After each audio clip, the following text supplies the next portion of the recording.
Oke, anak-anak, Pak Ahli lanjutkan keterangannya. Ya, jadi khitan ini wajib bagi anak-anak yang sudah balik. Anak laki-laki wajib yang sudah balik. Biasanya anak laki-laki itu kalau kelas 4, kelas 5 itu sudah mulai balik. Ya, biasanya. Hadis Nabi Muhammad SAW tentang dilahirkannya sudah posisi di khitan. Jadi Nabi kita itu luar biasa. An Anas bin Malik qala Rasulullah sallallahu alaihi wasallam. Dari Anas bin Malik radhiyallahu an berkata Rasulullah sallallahu alaihi wasallam bersabda, "Min karamati ala rabbi anni wulidtu makhtuna wa lam yara ahadun sawati." Di antara kemuliaan yang diberikan Allah Subhanahu wa taala kepadaku adalah aku Muhammad, aku dilahirkan dalam keadaan sudah dikhitan. Karena itu tidak ada orang yang melihat aurat kemaluanku. Hadis riwayat At-Tabrani. Anak-anakku, para ulama berbeda pendapat mengenai khitan Nabi Muhammad Shallallahu Alaihi Wasallam. Yang pertama, Jibril menkhitan Nabi Muhammad Shallallahu Alaihi Wasallam pada saat membersihkan hatinya.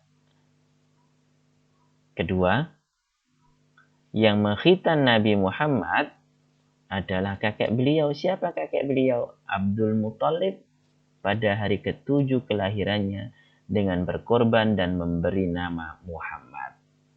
Jadi ada dua perbedaan pendapat. Ya. Nabi Muhammad menkhitan cucunya. Siapa cucu beliau? Hasan dan Husain pada hari kelahirannya.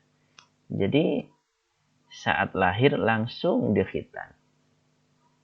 Pada hari tersebut banyak acara yang dilakukan seperti hanya yang sudah terbiasa dilaksanakan di Indonesia.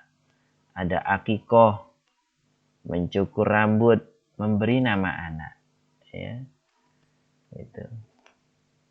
Anak-anakku sekalian, khitan ini merupakan tugas yang diwajibkan kepada umat Islam. Wajib ya. Karena apa?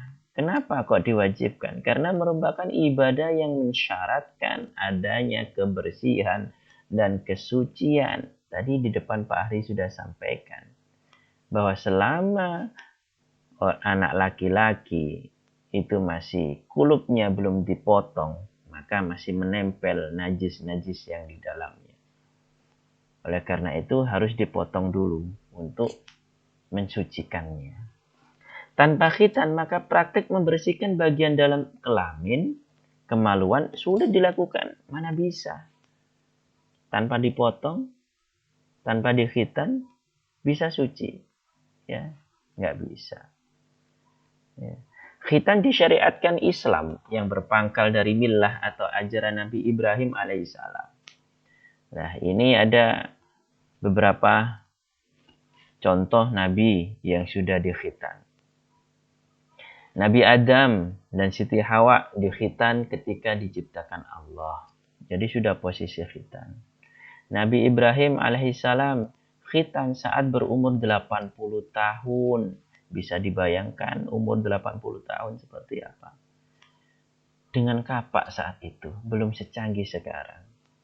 Ismail telah khitan saat berumur 13 tahun. Anak-anak gue sekalian, Rasulullah Shallallahu Alaihi Wasallam bersabda tentang perintah mengikuti ajaran Nabi Ibrahim alaihissalam. Inna Ibrahim alaihissalam ukhtudnina wa huwa ibnu thamanina sanatan. Sesungguhnya Ibrahim alaihissalam telah dikhitan ketika berusia 80 tahun. Nabi Muhammad membenarkan itu. Hadis riwayat Bukhari dan Muslim. Anak-anakku sekalian, itulah sejarah khitan. Pentingnya kebersihan, pentingnya kesucian. Karena kebersihan, kesucian, lebih-lebih yang ada dalam diri kita ini nanti terus dan menerus kita pakai ibadah menghadap kepada Allah Subhanahu wa taala. Dengan kesucian ini kita berharap ibadah kita diterima oleh Allah Subhanahu wa taala. Ya, bagaimana kita sangat berharap ibadah kita untuk selalu diterima. Oleh karena itu, mari ya, yang sudah balik ya, minta orang tuanya segera khitan sunat ya, agar pahalanya semakin banyak. Itu sejarah khitan yang dapat Pak Ari sampaikan, semoga bermanfaat. Akhirul kalam, assalamualaikum warahmatullahi wabarakatuh.